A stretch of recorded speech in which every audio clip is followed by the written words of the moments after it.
Hello, everybody, and welcome to today's episode of the Clear Path Leadercast. Today, we're going to be focusing on an issue that I think is a real issue for a lot of business owners, which is just the feeling of being overwhelmed, where there's so much activity going around and you've let it all become centered on you. And you just have too many things coming at you, too much input, too many questions, too many conversations, and you quickly start to get to a sense of overwhelm where you feel like you're working more and more and getting less and less done because you're not working on your priorities, you're working on someone else's. So that's what we're going to spend our time talking about today. So this is a big day. For the first time, we are streaming live both into our Facebook group as well as, which is the Clear Path Leaders Forum, which you can join at clearpathcoaches.com/community if you happen to be watching through our live stream onto our YouTube channel. So we are also streaming live on YouTube today for the first time in the Clear Path Coaching and Consulting YouTube channel. So be sure to check that out if you haven't had an opportunity to check that out already. My name is Craig Anderson. I am the president and founder of Clear Path Coaching and Consulting. I have over 30 years experience working in leadership roles in Fortune 100 companies, to running my own small business and growing that business from $500,000 to $5 million in revenue in 3 years, positioning it for sale. And that experience and that time is where as we sold that company, I really wanted to find a way to help other leaders grow, because one of the things that I always found was that pathway in increasing roles of responsibility to increasing levels of leadership to sitting in the final chair of the CEO, all these pieces, there's struggles throughout the process. There's pieces you don't know. There's lessons that you have to learn, sometimes the hard way. And I have learned many of my lessons the hard way through some leadership mistakes that I made over my career. But the goal of Clear Path Coaching and Consulting is really to help to set that clear path for you, to show you the best way to go forward for your business. And what I bring to the table for my clients is we help you make better decisions, because we help you think through those decisions. We help you put together the plans for people and planning and processes for your business. So that is really the focus of where we come alongside you and help you to grow. So you can join us at a lot of different levels. The core place that you want to be, if you're not there already, is the Clear Path Leaders Forum. That's where we have a lot of content, a lot more deep content that we'll be going to in this every week. And you can certainly join us. We actually have next week, coming up on February 3rd, a livenar, the Entre CEO Bootcamp, which is really targeted at business owners and entrepreneurs whose businesses are scaling and scaling quickly, and they find themselves now having to become more of a CEO. And the CEO struggle is, I know I need to do something different. I've got myself surrounded by a lot of helpers, but I'm starting to need some leaders. And maybe I need to determine if any of those helpers can move up into that role, or if I just need to go out and find some other people to help me do that. Or I'm not sure about the decisions that I'm making. I've never had to make this many personnel decisions at this level. I've never had to make some of the investment decisions that I'm making. I've never had to really think through at scale how to get things done through other people. And it's hard to find those answers. So every time you move forward, it feels like it's happening to you for the first time, when in fact it happens to many leaders. It's just new to you. And the Entre CEO Bootcamp is really going to help you focus in on 3 of the 12 things that we think are very crucial for you as you journey and become a CEO and leader of your business. So we would really encourage you to join that. You can get signed up for that at clearpathcoaches.com/livenar, or just joining our Clear Path Leaders Forum community, which is where we will live broadcast that next week, February 3rd at 7 o'clock. That's next Wednesday. So hope you can join us there. But let's jump into today's content. What we really want to talk about today is just this idea of feeling overwhelmed at work. And we promised in the promos for this, we'd give you 3 things that you could do to help you feel less overwhelmed at work. And as we jump in, if you have comments, if you signed up so StreamYard can access your account as you go through, I'll be able to see your name. But in any case, I can see your comments and questions as we go through. So we'd love to hear from you as we go through the content here today. So let's talk about just how quickly you can become overwhelmed. Emails stack up, as we said, employee questions, lots of customer issues coming at you hard and fast. And if you're not really super effective, you find yourself working longer and longer hours. You're getting things done, but you're having to do it at 60 hours a week or more. You're not taking care of yourself, and you're risking burnout. So what you need to do is identify and practice the techniques that are going to allow you to delegate more effectively, to manage your workload efficiently. And really the crucial piece of this is to learn how to say no more often. And that is a great lesson for all of us to learn. So let's first jump in and talk about delegating effectively. For you to delegate effectively, it's a big challenge, especially if you've been a business owner or entrepreneur who's really had your hands in the business and you're making sure everything's happening and everything goes well because you're making sure it goes well. And that is a great approach as you're growing your business. But at a certain point, you go from being the facilitator and the enabler and the driver to the roadblock standing in the way of getting things done, because now you have way too many people and they're all coming to you on a regular basis. And if they can't get to you, things aren't getting done.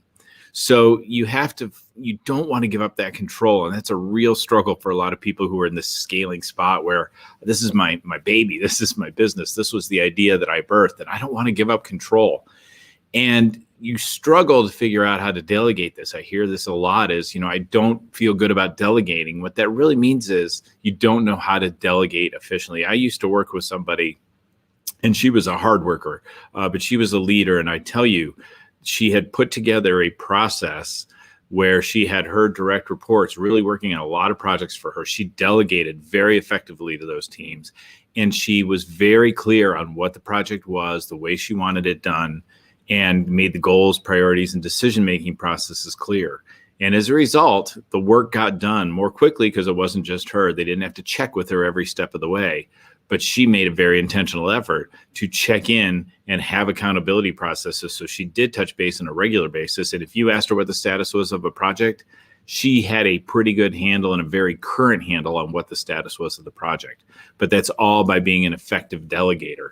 So how do you start to do that? You've got to learn to give up control, and you've got to make sure your team is acting in alignment with you, which is the only way you're going to be able to give that control. So you have to figure out a way to trust them and give that control up. So what you need to do is first get clear on what your goals and priorities and processes are. You need to teach your people and repeat frequently how you want things done, what the priorities are, because when people know what the priorities are, that helps them in their decision-making process. When you're clear from your head and put it out on paper and in conversation of how you want things done, they know how to take the steps to move things forward. They're not checking with you. So it's a crucial piece for you to get clear on what the goals are, what the things are that matter, what the priorities are, what has to get done first, and the process, how you want those things done. And when you can communicate that effectively, then they can start doing the work for you. You can delegate that with a level of safety and security.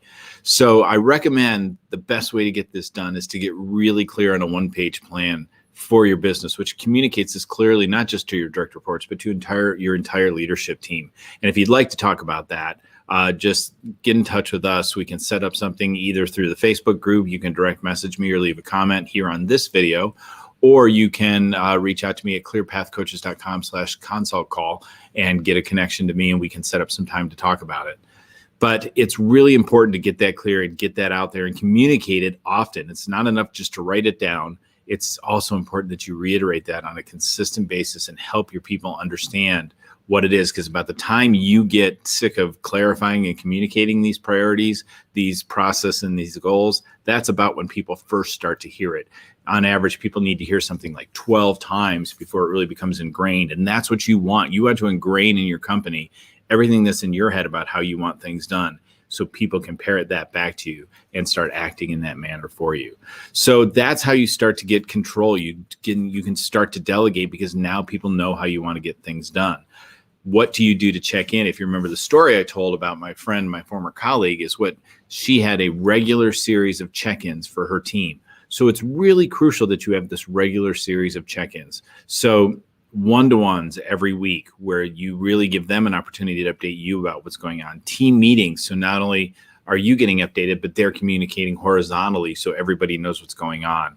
Monthly check-ins on goals and objectives on the big picture stuff, so you know things are moving apace. And it's important to have the whole team involved, because you've got to get people out of the silo thinking and think more horizontally across the organization, because what one person does here or doesn't do here can impact everybody else in the organization. So that's a key piece. It's the clarity around how you want things done, what the priorities are and what the goals are, and then checking in on a regular basis so you make sure things are moving in the direction you want to. And you can course correct where things are not going exactly the right way. Educate, coach, and counsel your team so that they can do better the next time. Part 2 of our 3 parts on how you can get rid of this feeling of feeling overwhelmed or overloaded at work is building efficiency into your workday.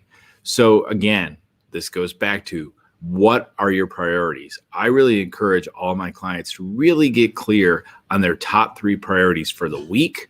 So that determines the work that they know that has to get done over the course of that week. And this isn't the day-to-day stuff. These are the important projects that are going to move things forward, a client deal, a project, or something like that. So that is the big piece of what you need to do.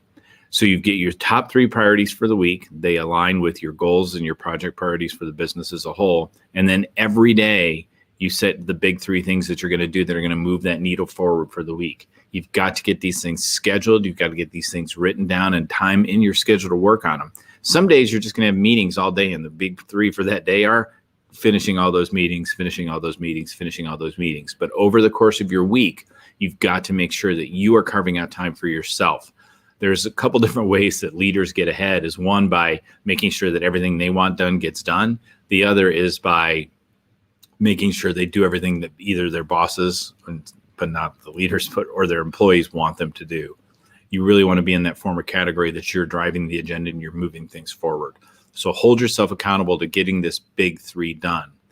Then within those time blocks that you're creating, is getting really focused. And it's hard, people talk about we have attention spans less than a goldfish as humans right now. I don't know how true that is, but what I do know is focused effort is something that's really crucial for you to be able to get your projects done. So I really encourage my clients to use the Pomodoro method, which is started out with a timer that looked like a tomato, hence Pomodoro, but really working in 25-minute bursts, staying focused. Don't let your phone distract you. Don't let your email distract you. Turn all those things off, or at least turn them all down, and focus on that project for 25 minutes. And then give yourself a 5-minute break.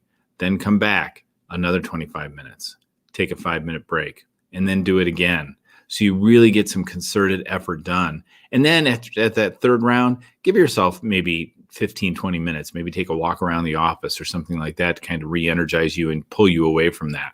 But that 25 minutes of focused effort is really what's going to start getting you moving things forward more quickly and getting that focused effort done, so that your time is well spent for the times that it is that you're spending on these projects. The last piece that I'm going to recommend to you is the importance of a disciplined schedule. Really work and own your calendar. Don't just throw your calendar wide open so anybody can drop a meeting anytime. I used to work with one guy who, it was amazing to me how he did it, but he had strict discipline around his calendar, that he had 15 minutes between all of his meetings so he could be sure that he was prepared, that he was getting all the information he needed, and he walked in fresh to each meeting. That's a crucial part. That's a pretty extreme example, but it worked for him, and it made him very engaged in every meeting he was in, because he came in with at least a breath or 2 between the 2 meetings and had some preparation time between the 2 meetings. In any case, protect your schedule. One of the people that you may want to hire early on is someone to help you protect your schedule if you have an assistant or someone on your team whose job that is. But that is an important piece of really figuring out, what would be my ideal week. You're not always going to get your ideal week, but think about that ideal week, and then every week strive to get close to that. So block out times for the must-do meetings, for project time, break times, and even just the walking around to give yourself a break time. When do you arrive to work? When do you leave work? Schedule in your startup activities and your shutdown activities for the day, so you walk away from the desk or come to the desk every day feeling fresh and organized. This is really important now, where you've got all the distractions of a home environment in many cases. So the idea of getting control of your schedule, getting focused, and setting weekly priorities is another way that you can start reducing that feeling of being overwhelmed at work. So let's finalize and hit our 3rd point. And this is probably the most important point, because for these other things to work, this is the skill and talent you have to develop. And that is the ability to say no. There are always valuable things. There are always competing priorities for your time, and there's always something that people are going to want you to do. So just accept that. Accept that you can't do everything. You can't be everything. You can't cover everything for all your people. Now, that's going to be less of an issue when you start effectively delegating and helping your team figure out how to make decisions so you don't have to make all those decisions. But you need to learn to say no to those kind of wild projects that come in from the side that distract you from your core goals of what you're trying to do. So that's number one, is you have to recognize that it is an important thing to do and that you're probably not very good at it. Second, you have to commit to making those decisions on those things you're going to say yes to, about how they're going to align with your weekly big three, your quarterly goals, and your annual goals. Are they moving the ball forward on the things that are crucial for you? That is such a big piece of thinking about, how those things align with what it is you're trying to do, because it'll just pull you off track if you're finding way too many things to say yes to that aren't part of the core of what it is you're trying to do. And then, another one that sneaks up on a lot of people is somebody may want to ask you to commit to doing something 3 months from now. Hey, I need you in this 4-hour meeting 3 months from now on a Tuesday afternoon. Your natural inclination is to say, yeah, that's 3 months from now. I'm not even going to worry about it. But your schedule 3 months from now for that specific week is going to look very much like your schedule right now. So a good mantra to have is, if someone came to me today and asked me to do that thing tomorrow, would I do it? Would I make it a priority? And that's an important way to start to think about that. So is it worth your time and effort? And does it fit into your schedule for the week? And can you delegate that to somebody else? That's another way. Maybe it's not no. Maybe it's say, no, I need you to talk to so-and-so about it. So then just making sure you're not falling into the trap of agreeing to things that are way far out because they just don't seem like that big of a deal right now. So those are really the core things for you to stop feeling so overwhelmed at work. And it takes a lot of discipline. Another comment that came in off the blog post over in the group this week was, somebody said, well, we just can't afford to hire people to delegate to. And perhaps you can't, but we're in a world where you can find a lot of virtual assistants. You can find incremental marketing agencies, that fractional CFOs, different people who will give, where you can buy small chunks of their time as opposed to huge chunks of their time. And that's a great way to look at how you can start to delegate, but on a much more scaled down version. So I want to thank one of our commenters for that insight in the group. So that's really it, guys. That is the great way for you to stop feeling overwhelmed at work. Really excited about our first day going live over into the YouTube channel today. I hope some of you caught that there. It's only going to stream live into the YouTube channel. Then it goes back into the only place you can catch replays of these are in the Clear Path Leaders Forum. Again, you can join that today at clearpathcoaches.com/community. We'd love to have you be there as part of our group. If you have any questions, drop them in the comments. If you have any questions, even afterward, if you're watching this on a replay in the group, hit #replay and let me know what your question is. Happy to answer it for you. Also, put down in your calendar to join us for our live-inar on February 3rd, where we're going to tell you 3 things you can do right now to help you scale up to become a better CEO and not a business owner with their sleeves rolled up deep into their business every day. So thanks a lot, everybody. Hope to see you next time. Take care. Bye-bye.